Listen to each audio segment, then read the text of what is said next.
Welcome to Envizion More. Here, we dig deep into the insights of first-generation wealth builders, unearthing stories of passion, resilience, and relentless vision. Your host is Wayne Wagner Jr., founder of Visionary Wealth Management. So sit back and dig in. It's time to envision more. Hey, this is Wayne Wagner. Welcome to another episode of the Envizion More Podcast. I'm joined today by Russ Nesevich. Russ and I have got a 20-year track record of working together. Russ is on the estate planning side. He's an estate planning attorney, but that's not our first interaction. Russ worked for a real estate development company, and we had clients invest money with that company. And so Russ and I were kind of professional acquaintances on the vendor advisor side, serving our clients. And we've got sordid stories on the advisor side of how some of those deals worked out, but I'm happy to say that the company that Russ worked for, we actually had really positive outcomes with all of the products that we use from that company. So we have stayed in touch. And Russ, you have just learned you're an immigrant from Ukraine, so you've got kind of a personal attachment to some of the craziness going on the world stage these days. Yeah, minimal personal attachment. So first of all, it is amazing to hear you say that we've known each other for 20 years, because that's it's true, but it's not the thing that I would have guessed, right? Like it's amazing that we literally go back that far. My parents were immigrants. They came to the United States in 1978. I was 3.5 years old, so I don't personally necessarily feel any particular connection because I don't really have any memories from prior to coming to the United States. But it is kind of nuts, right? Like at the end of the day, my parents are immigrants from the former Soviet Union. And when I grew up, I was basically told that I was Russian because everybody who came from the former Soviet Union was just Russian. And then over time, you sort of learn the history and the geography, and the Soviet Union breaks up. And it turns out that I'm Ukrainian, which is kind of neat. I was born in Odessa. My parents came over from Odessa, which is a Black Sea city. It's a port city in Ukraine. And there, I grew up here in the U.S. from the time that I was 3.5 or so, which is pretty nuts. Now I'm 49, so that's it's a pretty long time. So Yeah. Well, I mean, the Black Sea is, we don't need to go down the rabbit hole here, but right. I mean, the Black Sea is why this argument is going on over there, because Russia needs warm water ports to be able to get their product to the world. And it's you can't run a year-round port out of their northern border. It's a little frozen, 8 months out of the year or something. So that's good stuff. So came to the U.S., grew up. I mean, now I do have to ask you a question. Married to Michelle for a goodly long time, and 3 kids, Charlotte, Caroline, and Chip. First of all, is Chip the legal name? Secondly, 3 C's. Was that intentional or just happenstance? Yeah, no rhyme or reason to it. Chip was Chip's the third. His real name is Charles, but I don't think we've called him Charles a day in his life. Okay. I think when he was 6, he decided that he wanted to be called Charles for a couple of months, but then that fell away. So we've been calling him Chip since the day he was born. My wife likes the old regal British names. So when we, when we had Charlotte, that was Charlotte. When we had Caroline, that was Caroline. And when Chip was born, we decided to stick with it. So he's the only one that we decided we had to go with a C name, but the first 2 names my wife liked, and I like to go along to get along. So as long as she's happy, I'm okay with it. That's right. I was just watching. We're recording this in kind of late October, mid-October, and I just watched the Al Smith dinner, and Jim Gaffigan was telling some stories that was reminiscent of what we're talking about here. So, but anyway, so let's dig into, Russ. You run Nesevich Law, estate planning firm. At 49 years old, you're probably half the median age of the average estate planning attorney. So it seems like every estate planning attorney I meet is 104 or something like that. So about right. They're a dying breed serving dying people. So and yet it is such a crucial area of law. It's a one area of law that every one of us is going to interact with, whether we know it or not, and whether it's actually us interacting with it or our heirs and beneficiaries interacting with it. we can say, well, you do personal injury, or you do business law, or you do these other things. And not everybody is going to experience that. Everybody is going to need an estate planning attorney at some point. Yeah. Burying a sibling, burying a parent, burying an aunt and uncle, helping to sell an estate. And so, first of all, kudos to you being in this. You've got a good another 20 years left of productive work, and most of your competition is going to be dead by the time you get another 10 years in. So it's not a bad place to be. So get your It's one way to look at it. job security for sure. That's right. That's right.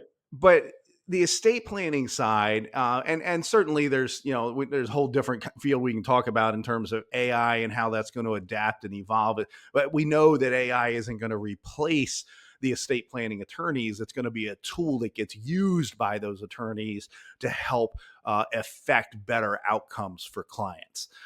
So let's just I'll play dumb. I'm walking in first time. Hey, Russ, I'm Wayne Wagner. I've got a couple of kids and a wife, and like, what do I need? What are the documents I need to be thinking about on the estate planning side? Yeah, great question. So first of all, I want to address some of the things you said. So just because I think it's important to lay out some of this background. I come similar to you. You gave the introduction that we've known each other for 20 years from sort of a financial services industry, right? I worked representing a real estate investment product. And I went to law school while I worked for that company. I went part-time at night. I got my law degree. I got my MBA. I got licensed in Pennsylvania and New Jersey. And I never planned on practicing law. It's just not something like I really enjoyed working for that company and representing their product. And in 2017, that company was sold. And when they were sold, I decided that I had sort of had enough of getting on airplanes, for a living, and wanted to do other things. And frankly, the only area of law that I had some knowledge and expertise in, because of the financial services background, was estate planning. Like, what business did I have going out there and claiming that I was a divorce attorney or that I was a personal injury attorney? So I had some knowledge and expertise because of my financial services background in estate planning. So that was an easy springboard for me to say, hey, I can be an estate planning attorney. I can take some classes, I can work with some people, and I can figure this out. So that was back in 2017. So we're now in our 7th or 8th year. We're about to celebrate an anniversary as of November 1st, 2024. So it's been a really, really nice run. And I love what I do. And you're exactly right. It's something that everybody needs and everybody should have, but not enough people do. Yeah. So back to your question, right? Husband and wife, kids, some assets, everybody. So I'm licensed in New Jersey and Pennsylvania. So I'm going to talk generally about New Jersey and Pennsylvania. Every now and again, I'll reference one of those states. Yeah. But for the most part, this is kind of true across the board. Everyone should really have 5 documents. And we'll get to those 5 documents in a moment. But when we talk about estate planning, most people think that it's about dying. And most people think, okay, well, I have to have an estate plan in order. I mean, when you asked the question, you said burying a spouse, burying a sibling, burying a parent, a loved one. Yeah. To me, that's sort of number 2, right? When you ask most people what's important about estate planning, they say having a will and dying and moving the assets. True. Yeah. To me, the number 1 reason actually has to do with living and while you're alive. The statistics show that 70% of us will spend some time in a nursing home or a rehabilitation facility, and we'll go through a period in our lives where we cannot make our own decisions, whether they be financial decisions or healthcare decisions. Right. So to me, the number 1 reason to have an estate plan in place, the reason you should be doing estate planning, right, is to plan for what happens when you're sick, when you're incapacitated, making sure that the right people are in charge and that they know what decisions to make and that it's as easy as possible for them to make those decisions. So to me, that's number 1. Number 2 is certainly dealing with passing, dealing with assets, minimizing taxes when you die. All of those things really important. The third reason is there's lots of people, and you don't even know it, who in their families have issues either with special needs or with addiction, drug addiction, alcohol addiction, gambling, whatever it is. There's lots of people who don't like their son-in-law or their daughter-in-law and are worried about protecting the assets, right? Yep. So for all of those reasons, protecting what you leave behind for your loved ones, I think is the third reason. So it's making sure that while you're alive, things happen the way that you want them to. It's making sure that when you're gone, things are as easy as possible.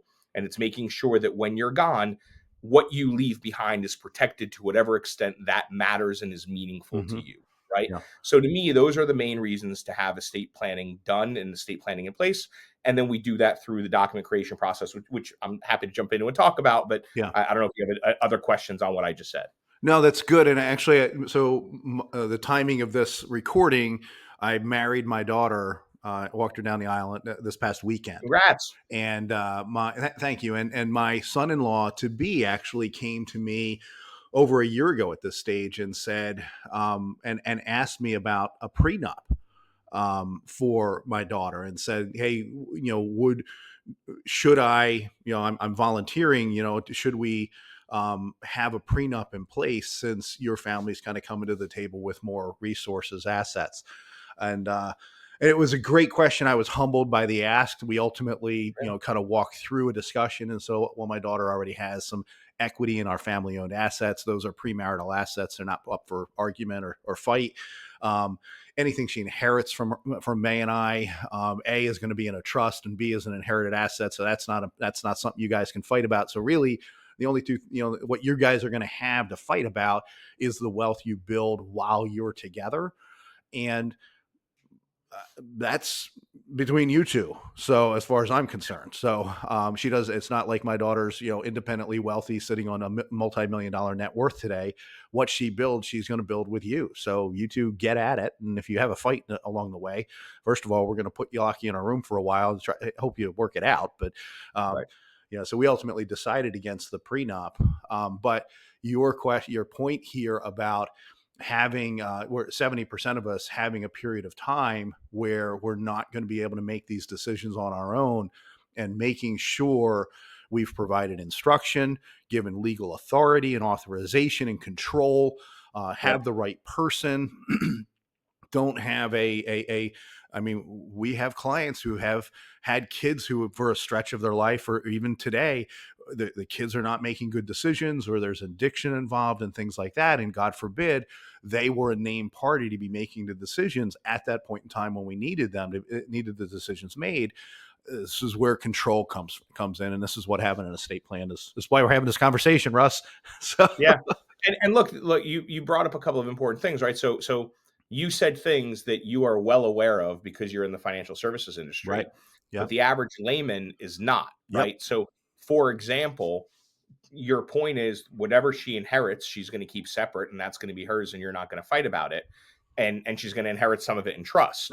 Well, you just said some really important things. One, she's going to inherit it in a trust. Yep. Yeah, that's because you've done some estate planning. That's right. Yep. Or it's an inherited asset that she's going to keep separate. Yeah, because hopefully she'll be smart enough to do so. Yeah. Because if she's not, and she starts commingling those funds, Yep. well, all of a sudden she made them a marital asset. That's right. So good estate planning allows for those assets that you don't want commingled and that you want to keep separate and that you potentially want to leave in trust so that they're distributed over time or they're protected from things like that. You're aware of that. But the general public, when they come into my office, right, and say, hey, we think we need estate planning, let's talk about this. Right. Those are the conversations that we have. Yeah, absolutely. Yeah. And that's so much. I know that there's lots of different ways to bill clients. Unfortunately, a lot of my experience has been with estate planning attorneys who bill by the hour, but talk really slowly. Yeah. And so, the idea, I love this kind of format because you and I both, I think, tend to talk at the speed of thought. And, I think we're going to cover a lot of good ground today. So you said there's 5 documents everybody needs to have. Why don't we jump into those and tackle some of them? Sounds great. So there's 5 documents. When we talk, I do webinars. I do a webinar every week. And I do a lot of presentations, and I always talk about 5 documents. We have some stuff on our website that people can download. We talk about 5 documents. So the 5 documents are the will, the power of attorney, the healthcare power of attorney, the HIPAA release, and the living will. So there's 5 of them. Okay. The will matters only when you're gone. So some people, we talk to them and they say, I have an estate plan, I got a will. Great. Well, what if you get sick? Yeah, I got a will. No, it doesn't work that way. So the will only matters when you're gone. While you're alive, your will is an irrelevant document. Yep. Your will, when you're gone, names an executor, says who's in charge, distributes the asset, can create a trust, does all those really important things that need to be done when you're gone. It gives the right people the legal authority to do all the important things. The other 4 documents are for while you're alive. The power of attorney deals with financial assets, real estate assets.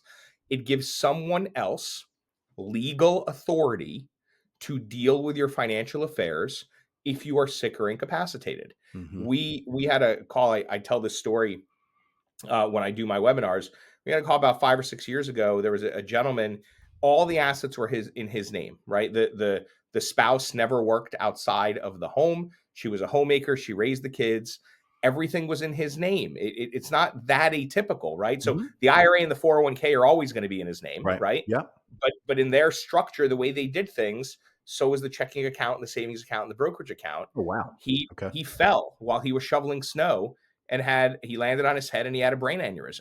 And he'd been laid up in a rehab facility for 6 weeks.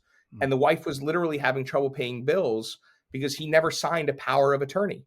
So all a power of attorney says is, hey, if I'm ever incapacitated, these are the people who I want to have access to my financials, to make decisions, to complete the transaction, to talk to my investment advisor, to do all of those things. Right. So I think a power of attorney is an exceptionally important legal document for while you're alive.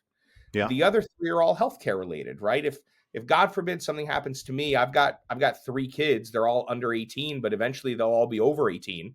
Mm-hmm. Something happens to me, my wife and my 3 kids are all in the hospital room, and the doctor is giving them options, and they don't agree.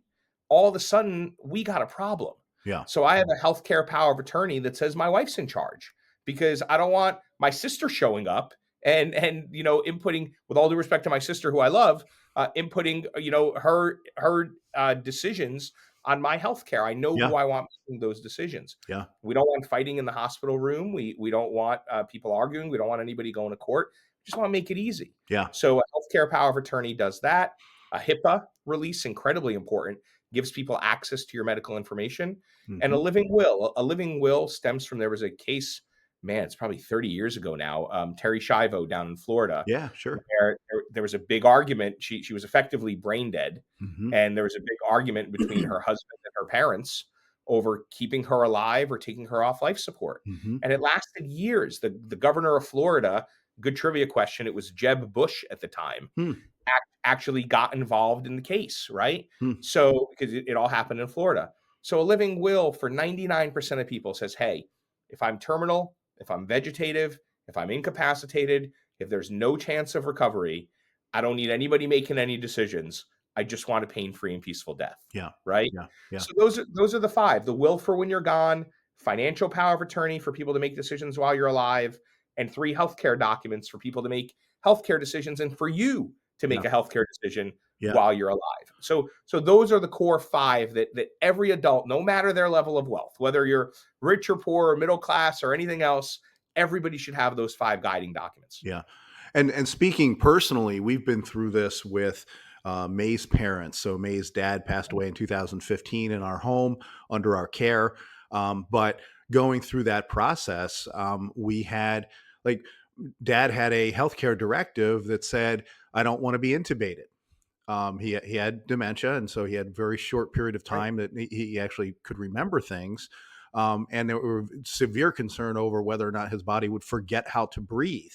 And so, if you intubated him, you really would, you whoever made the decision to extubate him was making the decision for him to die, because his body wouldn't have remembered how to breathe.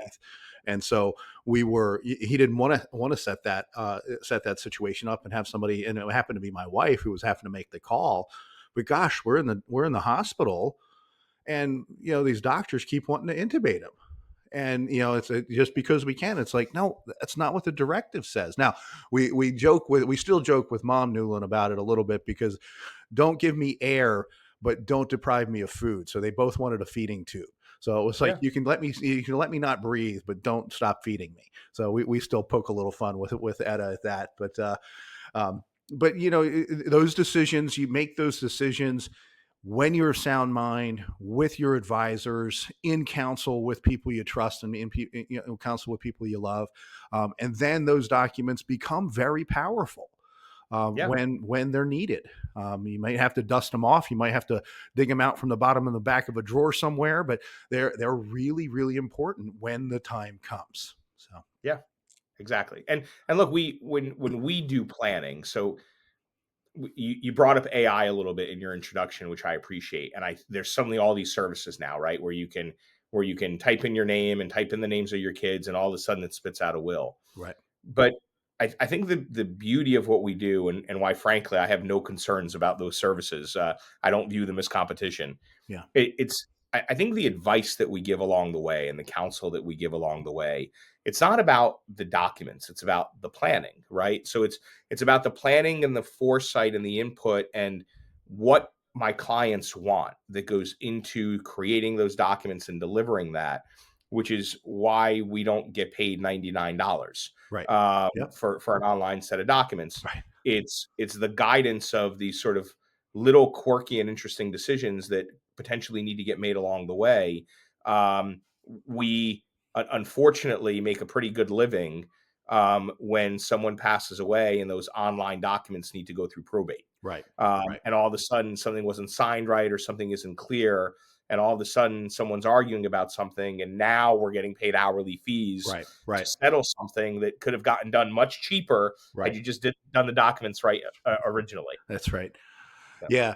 No, that's really good. And I mean, the documents, you want to be able to exert some level of control from the grave. I mean, it's we'll get to trust in a minute, but I mean, our first set of documents we did when our kids were itty bitties, and I mean, we put in there, hey, you get paid $25,000 at the birth of a child within wedlock. Like, I didn't want to die with a 13-year-old daughter and have her figure out she could make 25 grand a year by getting knocked up once a year. Um, so you want to be able to exert a level of direction and control yeah. to implement. Now we put some things I thought were pretty innovative and creative in our portfolio, in our wills, where we said, hey, the trustee can help our kids start a business. They can pay for a consultant or pay for the startup of a business. Something we missed that we're actually going through now is the trustee also has the flexibility to help our kids fund the acquisition of a business, because that Yep. wasn't clear in our original set of documents. And today, like, it being in a business being an entrepreneur and knowing that we buy businesses regularly, it's a different, like, that. Looking back 20 years, it's like, yeah, that should have been in those documents. So we haven't had to use them, but we're making those adjustments now.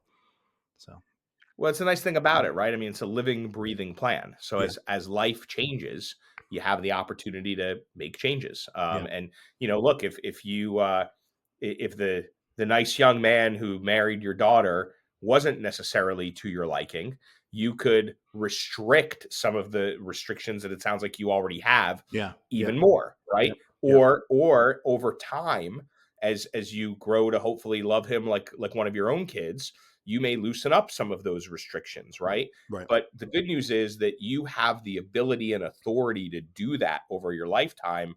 You're not just along for the ride. yeah, yeah, absolutely. And we're putting an FU clause in ours currently. It's the trustee that we've put in place is making the decisions. He will make Yeah. it in consult with you, as the beneficiary of the trust and those kinds of things. But if you hire counsel and question his decisions, FU, you get nothing. So it's we're putting some of that in our language now, because I want to, and we're communicating that to the kids, because we don't want them finding out afterwards. They show up with an attorney, and the trustee goes, "Oh, good, you can leave now." So, Right. Yeah. But it's good, right? If you have trustees that you trust, if you have people that have that knowledge and that expertise, that look, the worst scenarios are when someone dies young, right? And right, someone dies yep, young, and all of a sudden you've got a 22-year-old or a 25-year-old, or look, let's face it, right? An immature 35-year-old yep, that yep, just stepped into a lot of money yep, that they should have never stepped into. yep, And the next thing you know, instead of buying income producing assets, they're buying Lamborghinis for every day of the week. Yep. Having a trustee in place isn't, it's not an FU in so much as it is protection for the people that you love. Yeah. Yeah. Yeah. Yeah, absolutely. And we're just helping a set of clients through this process now. And we're updating some things because it's time to do that. And one of the things we got to was the question of, hey, do we leave assets outright to their children or in trust? And one of the things I pointed out to them is they've been married for 27 years, give or take 27, 28 years, which is great. But this was a third marriage for each of them. Right. And their children haven't been married yet. Right. And I said, if you had inherited a few $1 million or, substantial amount of money at some point during one of your first or second marriages, do you think that would have been cause for a lot more heartache and fiscal wear and tear on the net worth versus if it's in a trust? And they're like, yeah, I think we use a trust. So, right. And that's so there's those kinds of things out there. Yeah, that's a pretty easy decision. So, Yep. You mentioned living, breathing documents. That is true. The other side of this is there are certain assets, and you alluded to this a few minutes ago. There's certain assets that are not going to go through the will, right? So insurance assets, so like a life insurance policy or a annuity of some kind, or the retirement accounts, the IRA, the Roth IRA, the 401k, those all have beneficiary designations. And it doesn't matter what you've got in your will, that beneficiary, my understanding is court cases have been fought all the way up to the Supreme Court that, Yep. That the beneficiary is sacred above all things. We always encourage, whenever we do estate planning, that our clients have their advisor or their financial advisor or their CPA at least review the plan and talk through the plan. Yeah. And it's exactly because of what you're talking about, right? So for example, let's just talk about life insurance. So imagine that the client comes to me and they say, hey, I'm really, really worried that my spouse, right? I once fell in love with my spouse. I think they're really attractive. I think they're funny. I think they have everything going for them. And if I die, there's a really good chance that somebody else may find them attractive and funny as well and think that they have everything going for them. And if my spouse gets remarried, I want to ensure that the assets get to the kids. Yeah. So Yeah. we say great, and there's ways to do that. But one of their assets may be a $2 million life insurance policy. And if they never update the beneficiary of that life insurance policy to reflect the trust work that we did, that life insurance policy pays out outright to the surviving spouse. Now, if the surviving spouse decides that they're going to get remarried, and then they commingle some of those funds to buy a shore house, and then they commingle some more of those funds to buy a house together because neither one of them wants to live in their prior spouse's home. And then they pass away without doing some really good planning. Well, they just unintentionally disinherited their children from receiving that life insurance money, right? Because they commingled it with a new spouse and they die and it goes to the new spouse. So it's a great point, right? All of this stuff, and it's why, you and I talk about these things sometimes, and it's why you and I do good work for our clients. All of this stuff has to work together. That's right. The beneficiary designations, any trust work that you do, the will, all of it sort of works together, because when it doesn't work together, part of the assets may work the way that you want them to work, but part of it may not. So we just want to make sure that all the I's are dotted, all the T's are crossed. It's sort of important to have that sort of high level overall conversation about, hey, you just created your estate plan. Maybe you created trusts within your will for your kids for some level of asset protection. Well, let's make sure that the big payout from the life insurance policy or the business that gets sold actually winds up getting into those trusts. Yeah, absolutely. Yeah, great point. No, that's well, and part of the other challenge we run into is that people will say, well, I'm going to leave everything to the trust, including the retirement accounts. And if there's not, if there's, I think there's a state level, there's some states that will allow an IRA to be inherited and some that won't, that kind of thing. But what typically happens is the assets get removed from the IRA, dumped Yep. into, or the 401k get dumped into the trust. The trust is now paying income taxes, and the hmm trust is hitting maximum tax bracket at around 13,000 in income. Yeah. It's So, actually anything over 2,500, I think. okay. Okay. Yeah. So, so that's where this balance comes in to say, hey, there's assets that like a life insurance policy is coming in tax free. It's not going Yeah. to get taxed. We need to change that beneficiary to the trust.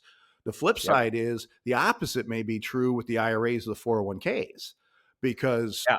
we may not want that, because the kids have got 10 years to stretch that out. The spouse can roll it over to his or her own name and stretch it out till till their life expectancy. But if we dump it into the trust may end up sacrificing 40% or more to the tax gods immediately. It's funny, especially since the Secure Act. Yeah. So there was a time back in the day when I started my practice, right, from 2017 to 2020. Probably half of my clients were attracted to estate planning when I would drop this one little line in a webinar where I said, if your kids are well off and they don't need the money, you can leave your 401k or your IRA to your grandchildren in a trust that, if done correctly, they could stretch over their entire lifetimes. Mm-hmm. So imagine the compounding effect of that for years and years and years. Yeah. Yep. Well, sure enough, in 2020, we get the kick in the teeth where the Secure Act basically says, no, no, no. If you inherit an IRA and you are not a spouse, that IRA has to come out within 10 years. Yeah. Yep. And everything changes. So now that sexy, really cool planning thing that we used to be able to do with IRAs and 401k is gone. Now, look, if you have a child with a drug problem or a drinking problem, it might be worth 40% of the income to go Yep. away to protect that IRA or 401k for that particular child. Correct. But Yep. in most cases now, it probably makes more sense to leave an IRA or a 401k outright. Yeah. But if you're going to leave an IRA or 401k outright, well, now potentially becomes all the more important to protect everything else, right? Yeah. Yeah. Yeah. And we're working with, I just had a conversation yesterday with a client who inherited an IRA from his dad 2 years ago. We're talking about doing the required minimum distribution, but he's in a couple of abnormally high income years this year and next year. And so the conversation is, hey, we've got to pull all of this money out over 10 years, but we don't have to do it in equal installments over 10 years. So this year and next year, we're choosing to do the minimum required distribution off of it, anticipating that by the time he gets out to years 8, 9, 10, he should be closer to retirement, winding down his consulting practice, and hopefully be in a lower tax bracket, so we won't lose as much to the taxation. So there's planning to do even within that 10-year window. But the other side of it is we see people who, imagine you're sending your kid to college and you've got to fill out FAFSA, and your kid inherits your $2 million IRA, and they've got to pull all that money out within 10 years. And so now they're filling out FAFSA for your grandkids, and your grandkids are getting kicked out of support they could otherwise have gotten because of the IRA money. So, so there's still really intelligent planning to do. Yeah, absolutely. Yeah.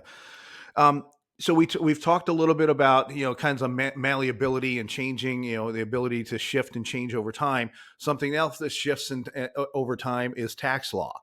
And we've got a pretty significant cliff coming up at the end of 2025 if Congress does nothing, which, if there's one thing other than just pontificating that Congress is really good at doing, it's absolutely nothing.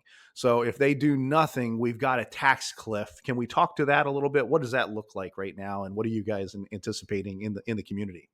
Yeah, so this is really good planning, and let me give you a little bit of history. So there was a time not that long ago, I mean, let's call it 20-ish years ago, where the federal estate tax exemption was $625,000. It was really low. So if you passed and you had more than $625,000, $625,001 up got taxed, and got taxed pretty significantly, like 40% at tax rates and up. Yeah. And over time, that number has gone up, right? So at one point it was 625. The next thing you knew it was a million, million five, 2 million, 3 million, 5 million. Okay. Part of the Tax Cuts and Jobs Act, which was passed in 2017, set the federal estate tax exemption at the time it was 11, and now with inflation, we're up to $13.6 million in terms of the federal estate tax exemption. Right. So if you are an individual with less than $13.6 million and you die and you leave it all to your spouse or your children or anyone, we're just talking about the federal level now, because some states have inheritance taxes and all sorts of stuff. Yep. But just at the federal level, the federal government is not going to tax your estate. And it's double that for a couple, right? So for a couple, you have one spouse's $13.6 million exemption, another spouse's $13.6 million exemption. You got $27.2 million before you have to worry about the federal estate tax. Right. Right. It literally affects thousands of people in the United States. Yeah. Not millions, not hundreds of thousands. I don't think it's even tens of thousands. Yeah. Thousands. It's a few thousand Yep. people. Yep. So the federal estate tax, for most of us, not a concern. However, at the end of 2025, assuming Congress does nothing, that 2017 code effectively will expire. And we go back to where it was at the time, adjusted for inflation. Mm-hmm. So we go to about 7 million each. Okay.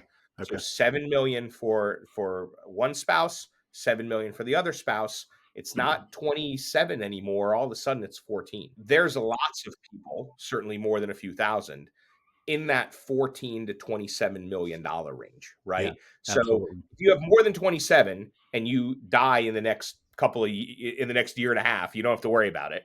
If you have less than 14, things won't change for you. If you have over 27, now's your chance. You got an opportunity in the next year and a half or so to give away some assets, do some gifting, do some planning. You don't have to give them away to people. You can give them away to trusts that Right. you may still control and have access to. But you have an opportunity to take advantage of the current tax code and get grandfathered in, even if it changes at the end of 2025. And certainly, if you're in that gray area between 7 and 13.6 or 14 and 27.2 if you're a couple, Right. now is your chance. Now is your chance to do some planning, to do as much as you can to get assets out of your estate now, so that when it gets cut at the end of 2025, if it does, you have taken advantage of the fact that you had a brief period where it was 13 and you got assets out of your estate. And now those assets can grow outside of your estate. So you can be in a position where you've got 13 now, you give it away into a trust, that trust doubles, triples, quadruples over the course of your lifetime. You pass away and there's no federal estate tax due because you gifted those assets out during a time where there was a 13 million federal estate tax exemption. Right. Yeah, the and there's some rules there. We've got to work with the CPAs around locking in cost basis and some things like that. Yep. But that, frankly, that may for the people that impacts, you might take highly appreciated stock, sell it, pay the capital gains today, which reduces the size of the estate that you have to avoid, future taxation on. Yep. No, or if you own a business, right? If you're, you do, right. You're an entrepreneur, right? So you buy a business that you hope you're buying at a lower reasonable value because you believe you can add lots of value and grow that business into something that is worth significantly more. Taking that business, taking it out of the estate and moving it somewhere into a trust or to kids or whatever, in a way that we can allow that value to happen, that growth in value to happen outside of your estate. For a tax planning attorney or an estate planning attorney, that's about as exciting as it gets, right? And now theoretically, you could even get into, and I don't want to get too into the weeds because we will put everybody to sleep, but you can get into things like family limited partnerships, right? Where you could decrease the value of the assets because you're making it less marketable, right? And harder to sell. And now you can decrease the cost of the asset, start to give away shares, whether voting or not voting, to some of the kids. And now you can get really, really sexy with some of the things that you can do in terms of taking assets, decreasing their value, distributing them out of the estate, and really lowering your estate tax burden over time. Yeah, we have a family that has a $75 million business who are clients of ours. And when Yeah. we met them, they had taken 98% of the equity and given it to the kids. Mom and Yep. dad hold the only two voting shares in the There you go. corporation. But and each of them will inherit the other ones first. But the 98% of the value of that business is in the next generation. That was absolutely glorious planning on that family's part, because that's one of those situations where, I mean, you think about families that are worth 15, 30, 50, $100 million, and most of it is a family owned business. Well, family owned business, the federal government might want, on a $100 million business, federal government might want 30 million or $35 million worth of estate taxes. Well, that business doesn't generate $35 million a year in cash flow. Right. Right. It's not like they're sitting on 35 million in cash. They're sitting on equipment and locations and contracts and receivables and all of the things that make up the valuation of that business. Yep. But they're not sitting on cash. Right. And so, Eh, it's now that's where, life insurance planning comes in and all that kind of stuff too. Yep. And that's one of the few cases. I'm not a big cash value life insurance, guy, but that's one of the places where cash value permanent life insurance is going to be around no matter when you die, whether it's 82 or 114. That's Right. one of the places where it becomes really, really super important. So You start looking at things like second to die policies, that's right? right. Yep. You start looking at things like how charitable they want to be. I mean, Mhm. some people don't give to charity over the course of their lives for whatever reason. They're just not charitable people. Yep. It's not their thing. It's not what drives them. But when you tell them, look, at the end of your life, you have a choice. You can either give 40% of every dollar over 13 million to the federal government, or you can give it to the American Cancer Society. What do you prefer? Yeah. Right? Yep. All Yep. of a sudden they become really charitable. That's right. So Yep. so there's all sorts of really interesting planning that we can do to ensure that we minimize taxes, we do something charitable, we have the money to pay the taxes, we retain the rights for the children. I mean, there's all sorts of great planning that we can do, and especially now with like this tax cliff coming, Yep. we got 15 months or so to do some really neat stuff Yeah. for people who are over that 7 or 13 million dollar number. Yeah. Yeah, It's cool. absolutely. And there's one of the other areas that we see is so we talked about beneficiaries a little bit, especially in retirement accounts. We see a lot of clients who are, IRA millionaires. And it's a beautiful thing when we can work through with the family and say, hey, listen, let's make sure there's non-retirement investments, and you've got real estate, maybe you've got the residence plus a beach house or things like that. And let's talk about how much money we actually do need or want the kids to inherit. And let's talk about the tax consequences of that $4 million IRA. And Right.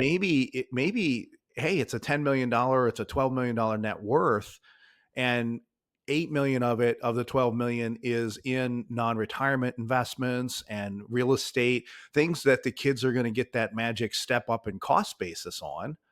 And Mhm. so maybe we say, hey, let's take the 4 million and instead set up a donor advised fund or set up a family foundation and make the beneficiary of the IRA a charitable entity so that the government never gets to take a swing at it.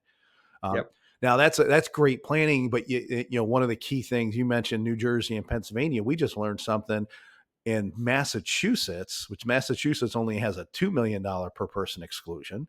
So Mhm. maximum of 4 million. After that, they start charging, and their numbers get as high as about 13%. So it's not 40 or 50 like the federal government, but 13's on a big number, still a really big number. And you can't give money out of your estate in Massachusetts to a donor advised fund and get it out of your estate. Yeah. They want their rule is anything over that 2 million per person. Even if it's going to a charity, even if it's going to a donor advised fund, they deem the donor advised fund to still be in control of the family. And that's where state specific planning comes into play as well. So you've got to be aware of the federal estate tax, but you've also got to be aware and concerned with, probate and specific state rules.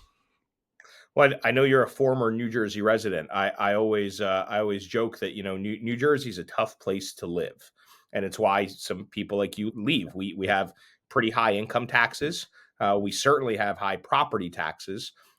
New Jersey is a wonderful place to die because here in New Jersey, we have no state estate tax, none. Okay. So the nice thing about New Jersey is we have a pretty easy probate system.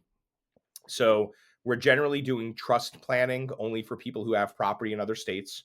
Okay. Or for people who are doing trust planning to avoid long-term care costs and potentially qualify for Medicaid, right? Yeah. So we don't do a lot of trust planning for the average person because the probate process here in New Jersey is pretty easy. Okay. So unless you have a really good reason to do revocable trust or irrevocable trust planning, most people here in New Jersey, if they get those basic documents in place, they're in pretty good shape. Right. And then beyond that, if there's specific things in their lives that require more complexity, we're happy to do it. But it's a smaller percentage of people than you think that require more complexity, at least here in Jersey, right? In Massachusetts, because of that $2 million number, it's different. New York has a really punitive estate tax. I don't know how familiar you are with this. New York has a $5 million number, New York State, but it's back to $1. Oh, so So if you have $4,999,999 in New York State and you die, there is no state estate tax. If you have $5,001,001, you are not paying state estate tax on just that dollar. You're paying state estate tax back to $1. Holy smokes. So you talk about like needing some good tax planning. Wow. That's a reason to do Roth conversions. It's a reason to give money away to your kids before you die. Yeah. It's to use trust, irrevocable trust. I mean, there's all kinds of planning that comes out of all kinds of planning like that. Yeah. Wow. Yeah. So let's talk about kind of strategies to reduce the size of your estate, because I know that you've got this that these numbers that we're throwing around, the 13 million and 26 million, that kind of thing. Those numbers, we think of them of like, if I die with that net worth, but the fact of the matter is that it's actually an integrated passing. We can give that money during our life or at death, and just so long as the combination doesn't exceed those thresholds. But there's also a lower number that we can give away every single year. Yeah. That's the gift tax exclusion. So let's talk through that a little bit. Yeah, so I find this to be one of the most misunderstood things when we're talking to our clients. So most people know that there is a certain amount, and this year it happens to be $18,000. It adjusts every year or so. Most people know that there is an amount that they can give away without any tax liability whatsoever. No liability, no reporting, no nothing. This year that number is $18,000. So you can give to as many people as you want $18,000 without reporting. And that means that you can give $18,000 to each of your kids, your grandkids, your nieces, your nephews, right? Whoever you want. Right. And your spouse can give $18,000 to your kids and nieces and nephews and friends and whoever you want, right? Yep. Most people understand that. What they don't understand is they can gift more than that if they want to. It's just reportable. It goes against that $13 million number. Right. So some people come in and they say, well, I wanted to help my kids with a house, but I know if I gave them wrote them a check for $100,000, I'd have to pay taxes on that. And we explain to them like, no, you don't. You just have to report it to the IRS because it means that 13.6 million exclusion for you, it just went to 13.5 million. Right. And I have good news. You're only worth $1 million too. So go ahead and give your kids all you want. Right. Yep. Okay. Yeah. However, for those people who are over 13 and we're looking for ways to sort of tamp that down, well, if they give 100,000 to each of the kids, that's reportable. Right. And that decreases that 13.6 number. Yep. But if they got 20 people that they can each give $18,000 to, 20 people for, one spouse is 360,000 and for the other spouse it's 360,000 and they just gave 720 away and it's out of their estate. And if that kept them below that $13 million number, it's not even reportable, right? You don't even have to tell anybody that you did it. Yep. So there's all sorts of really intelligent ways to play with these numbers when you're getting good advice. And again, like the client who has a couple of $1,000,000, which is great. I mean, that's a lot of money. Yeah. And is worried about gifting their kids $20,000 this year, especially for our older clients. We're like, please gift the kids the money, like go and do it and watch them enjoy it. Right. There is a fascinating thread. And I probably spend too much time on social media. I don't recall if it was on Reddit or Twitter, now X or whatever, there's a fascinating thread a couple of days ago that blew up some of these sort of financial forums, where basically some guy said, I just talked to my in-laws and they mentioned that they had like $11 million. And then I mentioned to my dad that my in-laws mentioned that they had $11 million. And my dad said, oh, we're just a little bit behind them, which means that my dad probably has 10 or $9 million. And he's like, my wife and I are in our early 30s. We're struggling every single day. The mortgage is too high. The interest rates are too high. Yep. Like, I got my Yep. kids in daycare and private school. I got this and that going on. You would think they would offer some help, right? Mm. And listen, I'm not making an argument that they should or they shouldn't, and I don't think anybody should be expecting an inheritance. But I will tell you this: those people giving their money to their kids now, when they're 30 and 35, if they can afford it, Yep. will be a heck of a lot more impactful Yep. than receiving that money as an inheritance when they're 60. Yeah. And so particularly for our older clients who have more than they'll ever need, Yep. we talk about like, hey, listen, wouldn't it be nice to start gifting some of this money away to watch your kids and your grandkids enjoy it? How cool would that be? Yeah. So all of this stuff works together. And the nice thing about being an estate planning attorney is we really get to know the families, right? And the same thing for you. Like you get behind the curtain and you understand the inner workings of these families. And from an emotional perspective, you're able to really make an impact. So like the taxes are fun. It's great fun to minimize a, multi-deca millionaires tax hit when they die, right?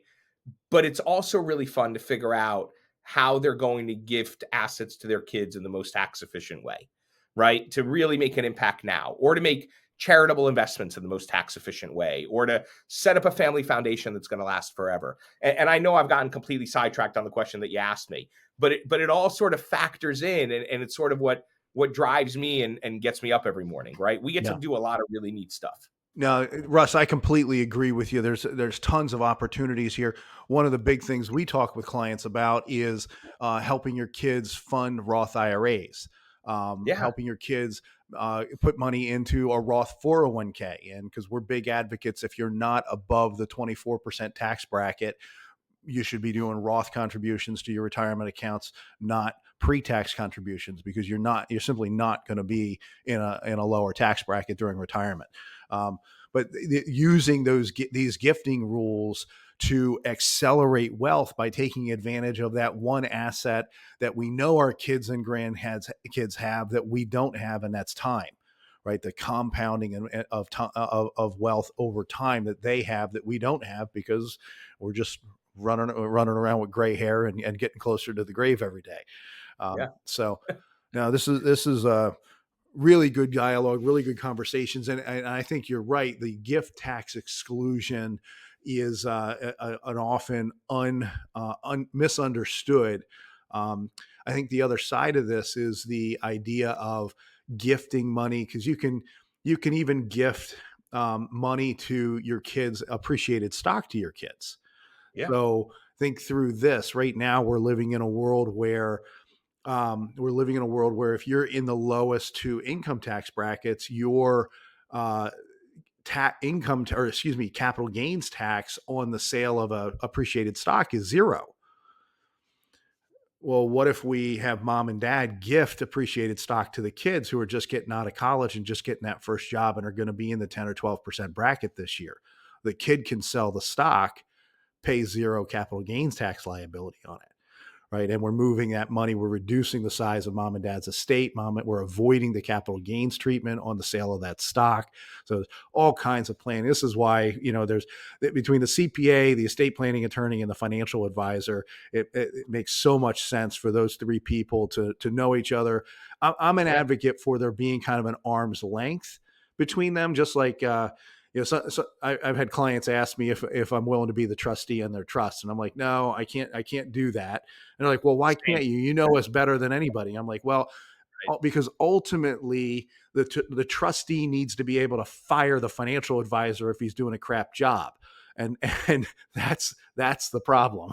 So, because the idea that we need arm's length in some of these relationships between the trustee, the financial advisor, the estate attorney, and the CPA. So, Russ, we've covered a lot of ground, and we've been going for close to an hour here. Do you have any other major areas that you think that we should cover before we hang up the phone here?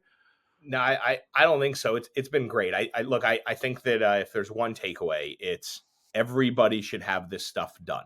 Whether you view yourself as rich, poor, middle class, or otherwise, estate planning is really, really important, because it's not just about wealth. It's about what happens when you're sick, incapacitated. It's about your values. It's about your religion. It's about how you want things left behind. It's about who you want in charge. So I always I think that everybody needs to sort of assess what their plan is and make sure that they have one for all of those important reasons.